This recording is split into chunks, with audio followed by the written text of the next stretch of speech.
할렐루야. 오늘도 하나님 말씀을 우리가 꼭 듣고 그 말씀에 순종하는 은혜가 있기를 바랍니다. 그럼 전국에서 제일 말이 적은 지역이 어디일까요? 영남, 호남, 충청, 강원, 수도권, 어느 지역이 제일 말이 좀 말수가 없는 지역이라고 생각이 드십니까? 대체적으로 경상도이지 않을까라고 생각하지만 제가 보니까 경상도 사람이라고 해서 다 과묵한 것도 아니고요, 말이 많은 분도 굉장히 많습니다. 남자가 말이 많을까요? 여자가 말이 많을까요? 일반적으로 그렇게 생각하지만 선입견일 때도 많습니다. 말 많은 남자들 굉장히 많습니다. 정말 뭐 저렇게 말이 많나? 우리 남편은 집에서는 절대로 과묵해 얘기 안 해. 밖에 나가서 말 많이 하는 남자도 굉장히 많습니다. 집에서는 과묵한데 밖에 나가면 그렇게 떠드는 분들이 많거든요. 그럼 연세 드신 분들이 말이 많을까요? 젊은 친구들이 말이 많을까요? 그것도 정말 사람에 따라 다릅니다. 나이가 많아도 말이 없는 분이 있는가 하면 말이 많은 분도 있고, 나이가 젊어도 말이 많은 분도 있고 적은 분도 있습니다. 말이 많은 게 좋을까요? 말이 적은 게 좋을까요? 적당한 게 좋습니다. 적당한 게. 말이 너무 없는 분들도 도대체 이 사람이 어떤 마음을 가지고 있는지, 나를 좋아하기는 하는 건지, 무슨 불만이 있는 건지 말 안 하다가 잘못하면 싸우는 경우도 많습니다. 말이 또 너무 많아도 힘들겠지만 그래도 자신의 생각이나 마음을 잘 표현해서, 특히나 부부간에 많은 대화가 있다는 건 그 부부가 행복한 부부다라고 하는 증거가 되는 거죠. 우리 부부는 대화를 많이 하는가 작게 하는가를 보면 그 부부가 서로 좋은 관계인가를 대체적으로, 꼭 그런 건 아니지만 대체적으로 그런 경우가 많습니다. 그것보다 훨씬 더 중요한 게 있습니다. 어떤 중요함이냐면 그 말이 좋은 말이냐, 쓸만한 말이냐. 많은 말을 하더라도 그 말 중에 은혜로운 말이 있느냐, 아니면 작은 말을 하더라도 그 말 중에 꼭 들을 만한 그런 말이 있느냐가 굉장히 중요하다라고 하는 거죠. 우리가 믿음 생활을 하면서 행동하는 것도 마찬가지입니다. 우리가 전도도 하고 봉사도 하고 또 섬김도 하고 구역장도 하고 직분도 감당하고 또 세상에 나가서 여러 가지 일들을 하지만 그 일들 가운데 우리의 마음이 얼마나 많이 진심으로 담겨져 있느냐, 또 주님의 마음을 닮아서 우리가 그 사랑하는 마음으로 그 일들을 하고 있느냐가 훨씬 더 중요합니다. 오늘 말씀이 그 이야기를 하고 있습니다. 제2과 제목이 참된 경건입니다. 경건인데 우리는 경건은 다 좋은 거라고 생각하지만 그 경건에도 참된 경건이 있고 흉내만 내는 그런 외식적인 경건이 있다라고 하는 거죠. 여러분, 하나님이 어떤 경건함을 원하실까요? 당연히 참된 경건을 원합니다. 우리는 경건이라고 하면 그 사람이 좀 말이 적고 행동도 조심스럽게 하고 남에게 예의 있게 대하고 그러면 경건하다라고 생각하죠. 옷도 아무래도 조금 이렇게 화려하게 입는 것보다 좀 수수하게 검소하게 입는 것을 경건하다라고 생각하지만 그것이 진짜 경건이 아니라는 겁니다. 참된 경건이 뭐냐? 특히나 우리가 그리스도인으로서 하나님 앞에서 우리가 경건하다, 우리가 경건한 믿음이라고 할 때 그 믿음은 뭘 말하는지를 우리가 오늘 말씀을 통해 우리가 함께 배우고 실천하고 또 결단할 수 있기를 바랍니다. 자, 여러분, 받으신 유인물과 오늘 본문 말씀을 딱 옆에 두고 함께 하시면 되겠습니다. 1번 그림으로 보기 1번 질문입니다. 이 본문을 보면 당시 신자들이 어떻게 신앙생활을 하고 있었다는 생각이 듭니까? 오늘 조금 전에 읽으시면서 어떤 생각을 했습니까? 초대교회 교인들도 우리와 비슷하구나, 이런 생각이 안 들던가요? 우리는 초대교회라고 하면 굉장히 모범적이고 또 영적이고 늘 성령 충만했던 사람들이라고 생각하지만 실제로는 초대교회 안에도 여러 가지 문제들이 많이 있었습니다. 왜? 사람이 모인 곳이니까. 사람이 모인 곳은 사실은 다 비슷합니다. 어느 교회나 알 것 없이 우리가 어느 교회는 참 은혜롭다, 부럽다, 참 좋은 교회야, 어느 교회는 왜 저렇게 부족할까라고 생각하지만 들어가서 보면 교회들마다 참 다 비슷합니다. 물론 조금씩 특징들은 있겠지만 대부분의 경우에 다 비슷합니다. 가정도 마찬가지잖아요. 저 부부는 정말 행복해 보여, 저 부부는 별로 정이 없는 것 같아. 판가름은 어디에서 나냐면 살아봐야 합니다. 살아봐야, 네가 살아봐라. 네가 살아봐야 그 사람이 어떤 사람인지는 알게 되는 거죠. 사실은 경험해 보지 않고서는 알 수가 없습니다. 자, 1번 질문에서 이 당시의 초대교회 성도들, 신자들이 어떤 신앙생활을 했다, 오늘 말씀에 기록되어져 있는데요. 이 말씀들을 쭉 읽다 보면 그런 생각이 듭니다. 여러분, 이 말이 꼭 잔소리처럼 들리지 않습니까? 우리 어렸을 때 부모님들이 우리에게 하신 말씀들이 있잖아요. 참 많은 말씀들을 우리가 듣고 자랐습니다. 씻어라, 일찍 일어나라, 학교에 가서 열심히 공부해라, 친구들과 사이좋게 지내라, 횡단보도 건널 때 오른손 들고 조심해서 걷고, 함부로 장난치지 말고, 친구들한테 욕하지 말고, 엄청나게 많은 이야기들을 들었습니다. 우리는 그 말을 들으면서 어떻게 생각했냐면 잔소리다, 이렇게 생각을 했죠. 잔소리다. 여러분, 잔소리하고 진정한 훈계, 진정한 권면의 차이점이 뭘까요? 부모와 자녀만의 관계가 아니라 교회 안에서도 우리가 하는 말이 이게 잔소리인가 아니면 진짜 사랑이 담긴 권면이나 훈계인가를 구별하는 두 가지 기준이 있습니다. 우리도 우리 스스로가 하는 말이 이게 잔소리인지 아니면 정말 그 사람에게 주는 참된 훈계인지를 알려면 두 가지를 보면 됩니다. 첫 번째가 뭐냐면 그 말 속에 사랑이 담겨 있느냐, 사랑하는 마음으로 하는 얘기냐, 내가 짜증나고 내가 불편하게 느껴지고 나하고 좀 다르다고 생각이 들어서 그냥 지적하는 말이냐, 사랑이 담겨 있느냐라고 하는 게 중요합니다. 두 번째가 참 중요한데요. 두 번째가 뭐냐면 상대방을 대할 때 그 말을 하면서 신뢰하는 말인가, 신뢰하는 마음이 있느냐. 그렇죠, 여러분. 자녀에게 내가 이 말을 하면서 얘가 이 말을 듣고 고칠 거야, 아니면 좋은 방향으로 갈 거야, 그리고 이 아이가 정말 본심은 그렇지 않을 거야, 신뢰하는 마음으로 하는 말은 훈계이지만 안 될 줄 뻔히 알면서 하는 얘기는 잔소리입니다. 우리가 상대방에게 할 때도 정말 존중하고 신뢰하는 마음으로 그 사람에게 조언을 하면 그 말은 좋은 조언이 되지만 내가 그렇게 생각하지도 않으면서, 특히나 내가 그렇게 생활하지도 않으면서 그 사람에게 이렇게 저렇게 얘기하는 건 다 잔소리입니다. 그러니 우리가 오늘 말씀에 기록되어져 있는 것처럼 온유한 마음을 늘 가져야 됩니다. 이 온유함이라고 하는 것은 성내지 않는 것, 함부로 말하지 않는 겁니다. 성내지 않는 것. 우리의 말 속에 우리의 화가 담겨져 있으면 그게 아무리 좋은 말로, 좋은 단어로 포장을 해도 상대방의 마음을 다치게 할 수밖에 없습니다. 그러니까 말을 할 때 내가 지금 화가 났다, 성내는 마음이 들었다, 그러면 여러분 어떤 말을 해야 될까요? 제일 좋은 건 성났으면, 화났으면 말하지 않는 게 더 확실합니다. 그러니까 말하지 않아야 됩니다. 성낸 마음으로 말을 하게 되면 아무리 예의 있게 그럴듯하게 말해도 거기에 칼이 이렇게 들어가 있어서 그 칼이 상대방을 다치게 하는 경우가 많이 있습니다. 특히나 함부로 말하는 것은 굉장히 서로 간의 관계를 깨트릴 수밖에 없습니다. 그런 얘기하죠, 여러분. 생각보다 말이 빠르다, 이런 얘기를 하잖아요. 생각을 좀 하고 얘기를 해야 되는데 생각할 틈도 없이, 생각은 했겠죠. 당연히 뭐 생각 없이 사는 사람이 어디 있겠습니까? 근데 생각이 너무 급하다 보면 말이 빨리 나오게 되고, 말이 빠르다 보면 실수하게 되는 경우가 참 많이 있습니다. 부부간에도 그렇잖아요. 우리가 뭐 부부간에 어떤 문제가 생겼을 때 그 사람이 어떤 의도를 가지고 어떤 마음을 가지고 그 행동을 하고 그 말을 했는지를 들어보고 생각해보고 말하는 것과 그냥 눈에 딱 보이는 것만 보고 즉시 얘기하면 반드시 그건 잔소리가 되고 상처 주는 말이 되고 그 사람을 존중하지 않는 말이 되어서 그 관계를 깨뜨리게 됩니다.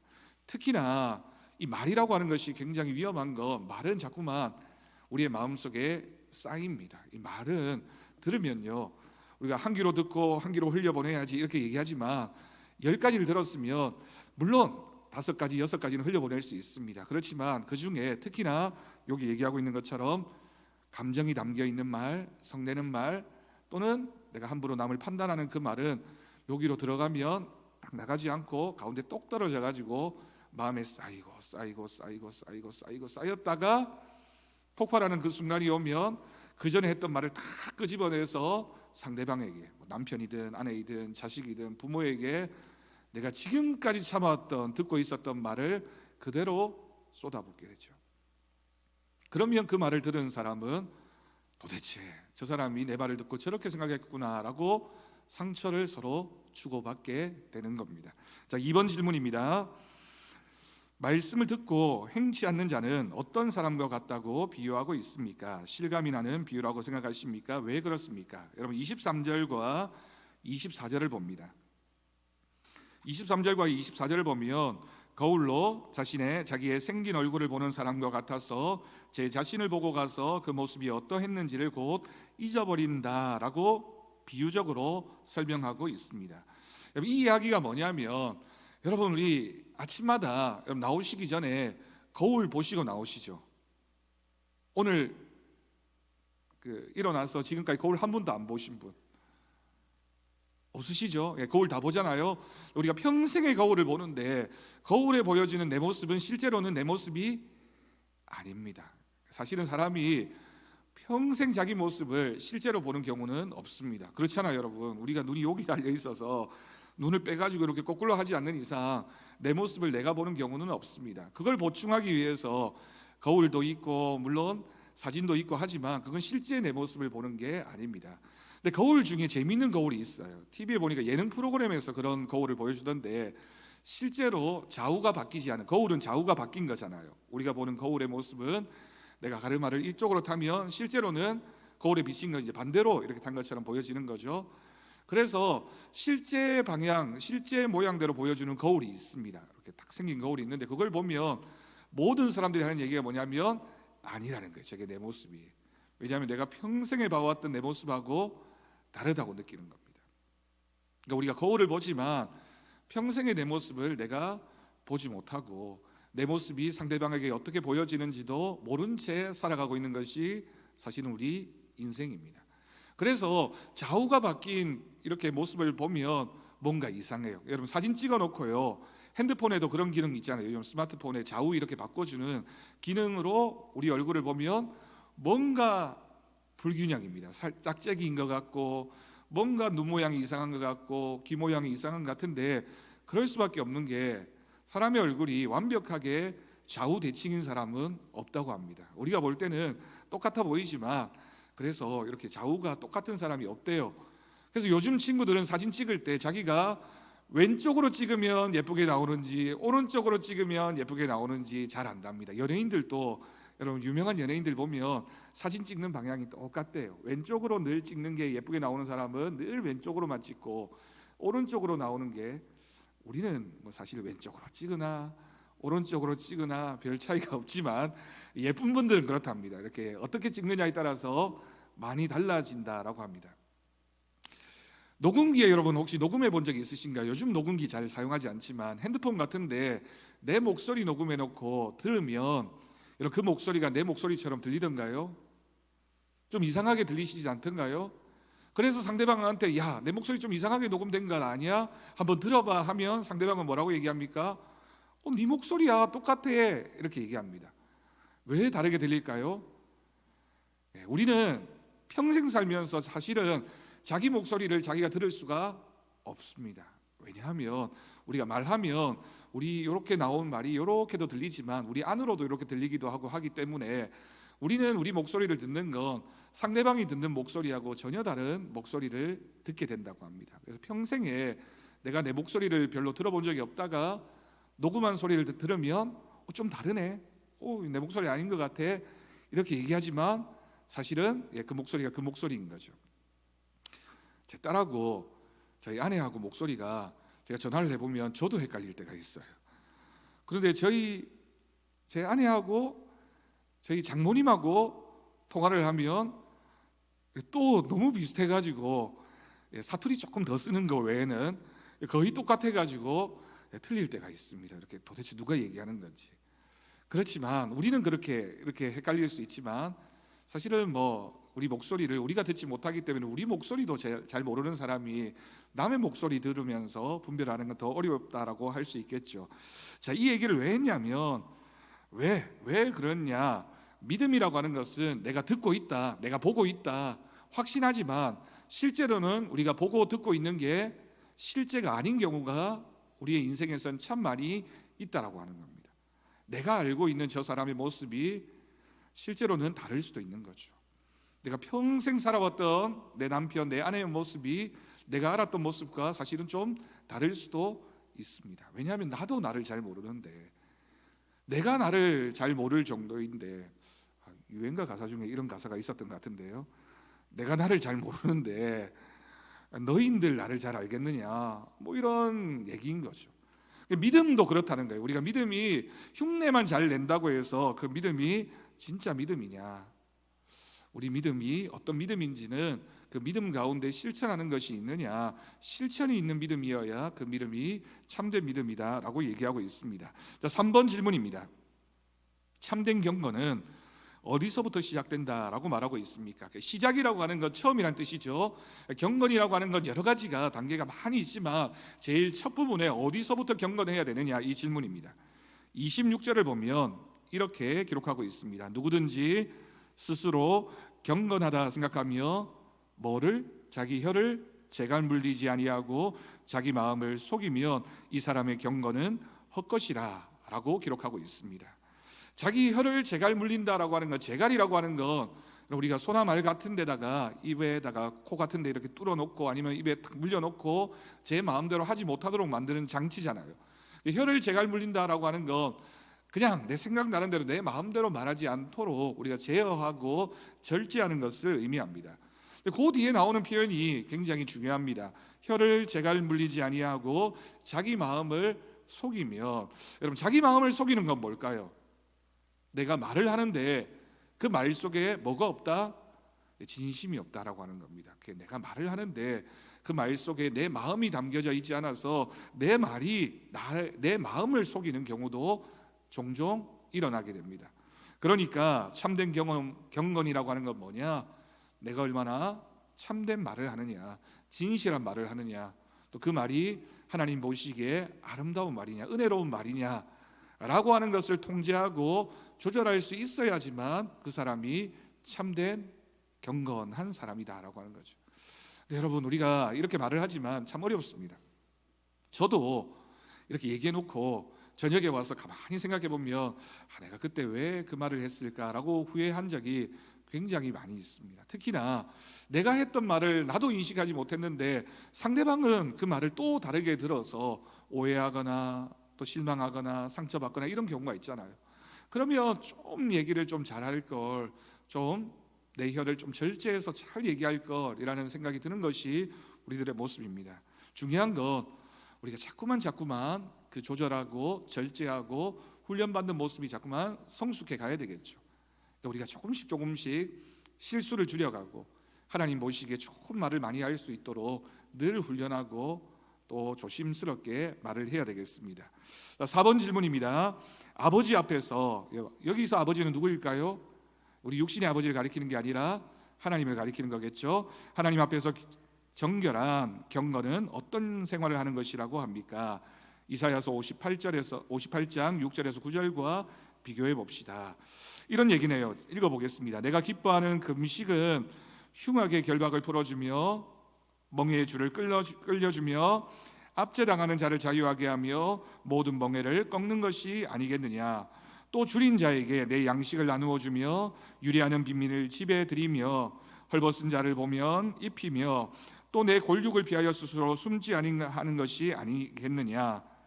우리가 부담스러워서 도망가는 거, 이걸 얘기하는 겁니다. 그리하면 내 빛이 새벽같이 비칠 것이며 내 치유가 급속할 것이며 내 공의가 내 앞에 행하고 여호와의 영광이 내 뒤에 호위하리니 네가 부를 때에는 나 여호와가 응답하겠고 네가 부르짖을 때에는 내가 여기 있다 하리라. 만일 네가 너희 중에서 멍에와 손가락질과 허망한 말을 제하여 버리고 라고 기록하고 있습니다. 그러니까 하나님이 기뻐하시는 금식이라고 하는 건 우리가 이제 금식이 경건한 생활의 제일 대표적인 모습이라고 할 수 있습니다.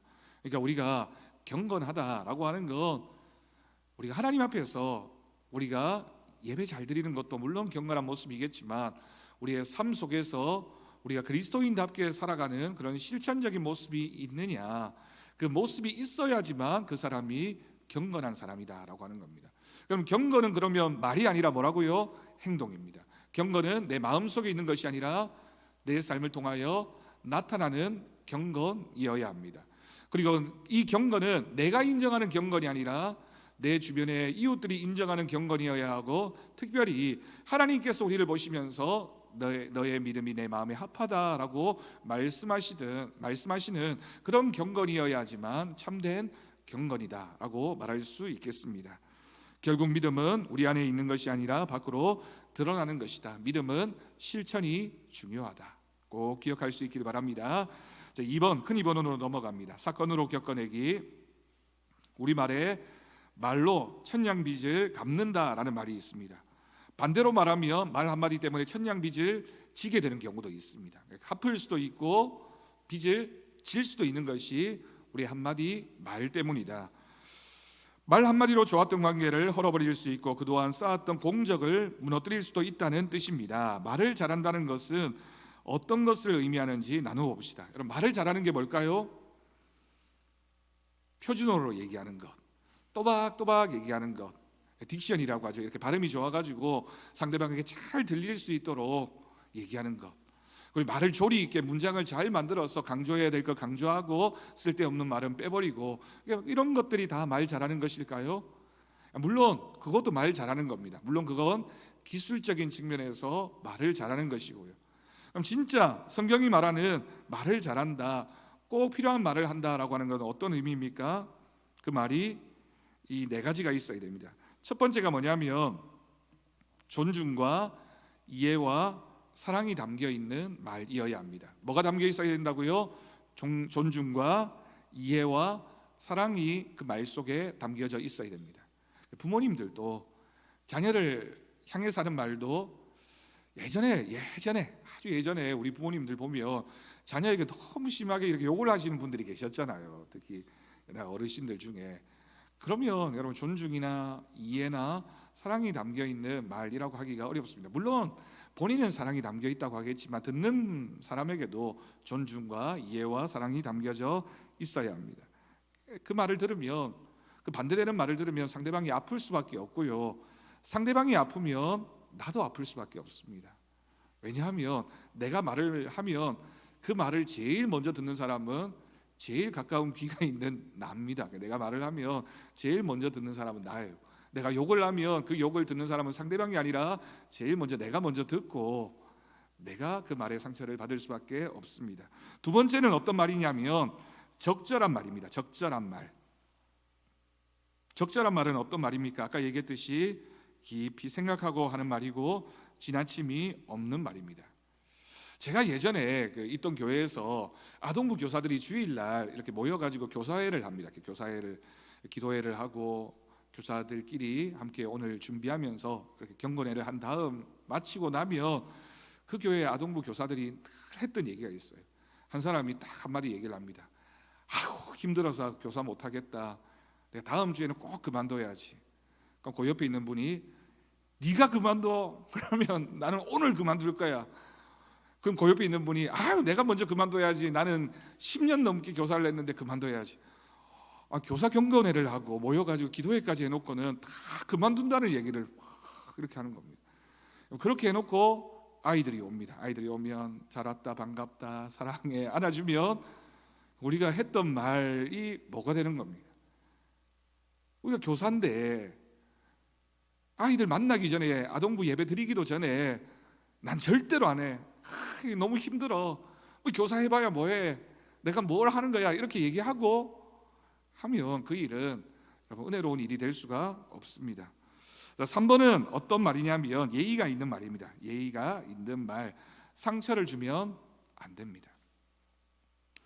제가 어느 교회, 또 자꾸 어느 교회를 얘기하네요. 어느 교회가 어느 교회인지는 제가 밝히지 않고요. 어느 교회 은퇴하신 권사님이 한 분 계셨는데 이 권사님이 얼마나 열심히 교회 청소를 열심히 하는지 모릅니다. 교회에서 어떻게 시키지 않았는데도 이렇게 평일에도 늘 나오셔가지고 화장실도 청소하고 교회 본당도 청소하고 의자도 닦고 쓰레기도 버리고 모든 청소를 막 도맡아서 다 하시는 분이 계셨어요. 여러분, 여기까지 들으면 정말 존경할 만하고 정말 좋은 권사님이잖아요. 좋은 권사님의 틀림이 없는데 이분이 조금 나쁜 버릇이 있습니다. 조금 나쁜 버릇이 뭐냐면, 제가 볼 때는 아주 나쁜 버릇인데, 만나는 성도들마다 내가 청소했다. 너는 왜 청소 안 하느냐? 왜 쓰레기 버리느냐? 쓰레기를 이렇게 버리면 어떡하느냐, 화장실에 가서 물 안 잠그면 어떡하느냐, 내가 지난 화요일에 청소했는데. 이 말을 제가 있는 동안 아주 오랫동안 봤는데 계속 열심히 청소하시면서 계속 사람들을 나무랬습니다.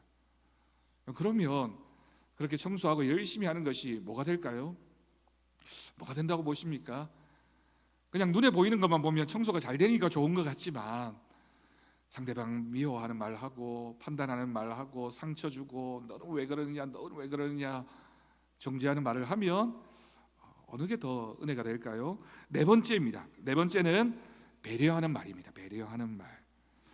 여러분 TPO라고 들어보셨습니까? TPO 들어보셨어요? 혹시 요즘 청년들이 많이 쓰는 말인데, TPO가 뭐의 약자냐면 Time, Place, Occasion이라고 하는 말의 약자입니다. 이게 뭐냐면 옷을 입을 때, 착장할 때, 옷을 입을 때 때와 장소와 상황에 맞게 옷을 입어야 된다라는 말을 TPO라고 한답니다.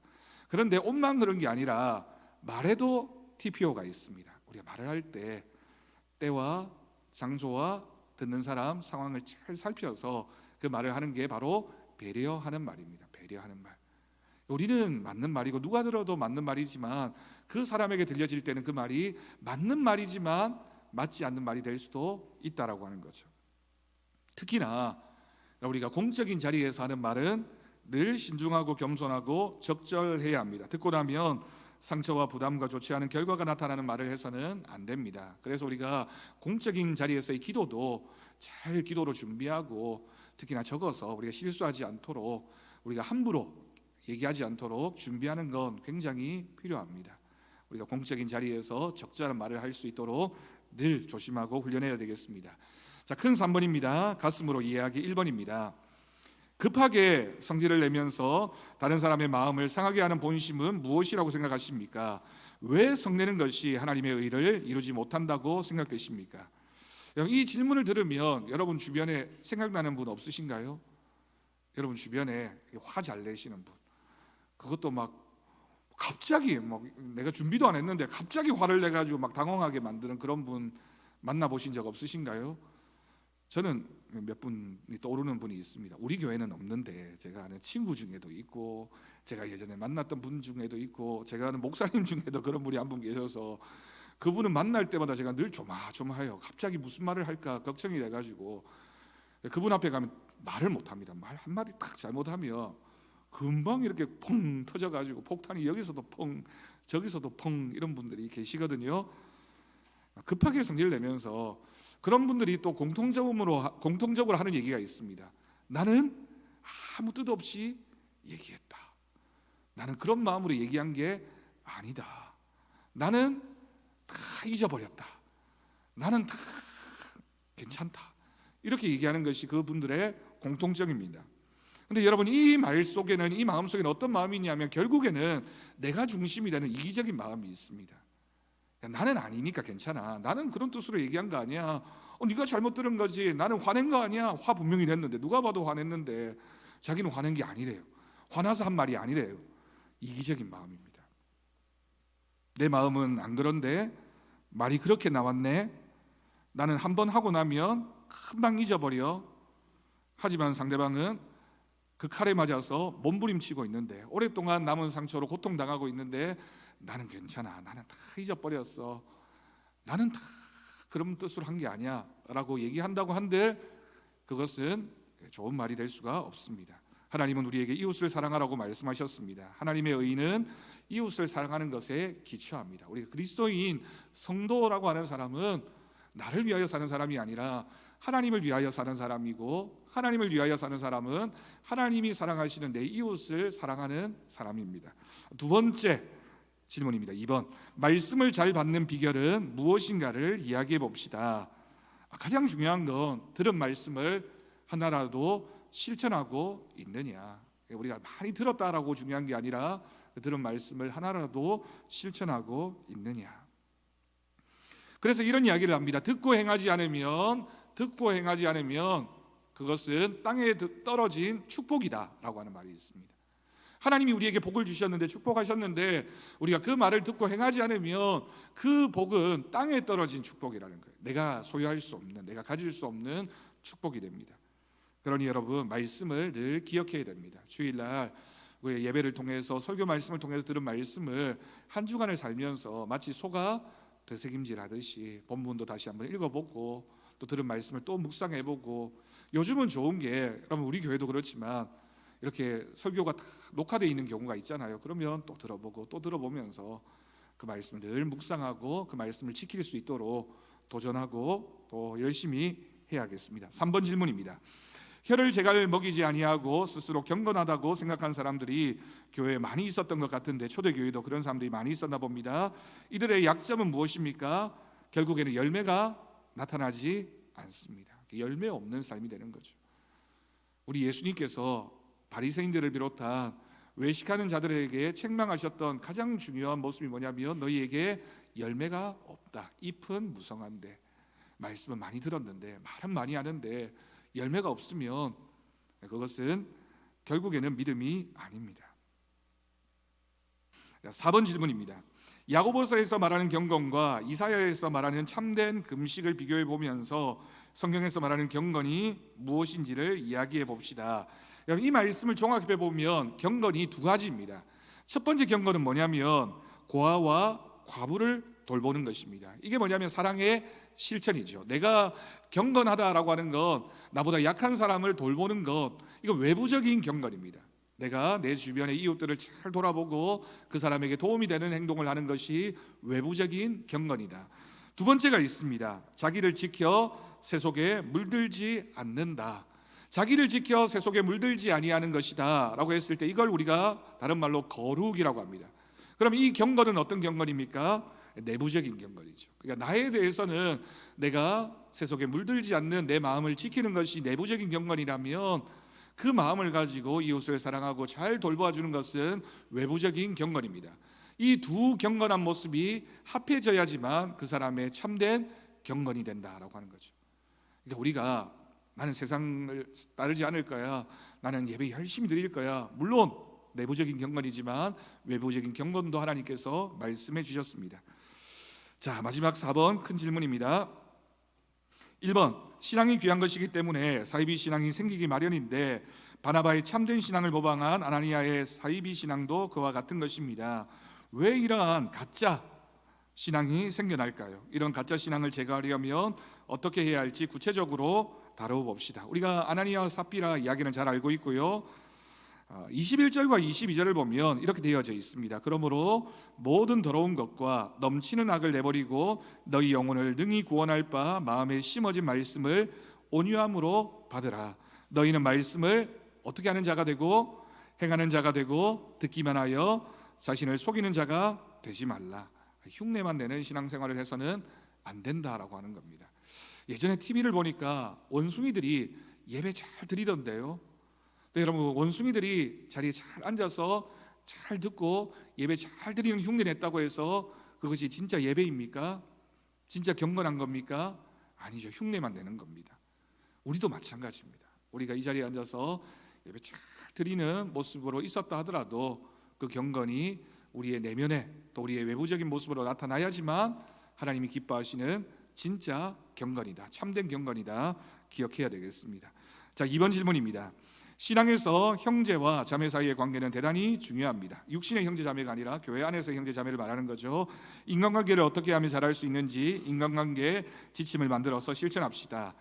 제가 3가지를 적어봤습니다. 이 질문에 대한 답으로 1번, 어떻게 들릴까를 생각하고 말하자. 어떻게 들릴까? 그러니까 상대방의 입장에서 말을 하자. 제 실천입니다. 어떻게 들릴까를 생각하고 말하자. 2번째, 상대방의 입장을 이해하고 말하자. 상대방이 어떤 입장인지를 이해하는 마음으로 말하자. 3번째, 사랑의 마음을 표현하자. 이렇게 얘기하면 어떤 분들은 목사님 그러면 할 말이 없네요.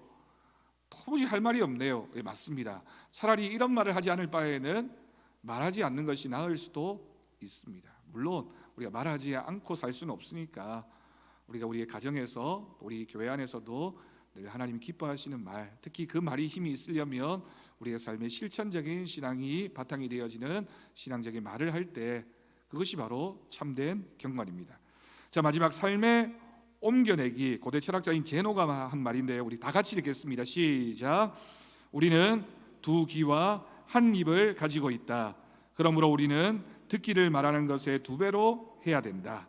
듣기를 말하는 것에 두 배로 해야 된다. 왜? 우리 귀는 두 개고 입은 하나이니까 말하는 걸 듣는 것이 더 중요하다라는 것을 깨닫고 늘 듣는 믿음 생활을 해갈 수 있기를 바랍니다. 꼭 기억하시고 우리 교회 더사랑교회 성도들은 경건한, 정말 참된 경건한 삶을 살아가는 우리 모두가 될 수 있기를 주님의 이름으로 축복합니다.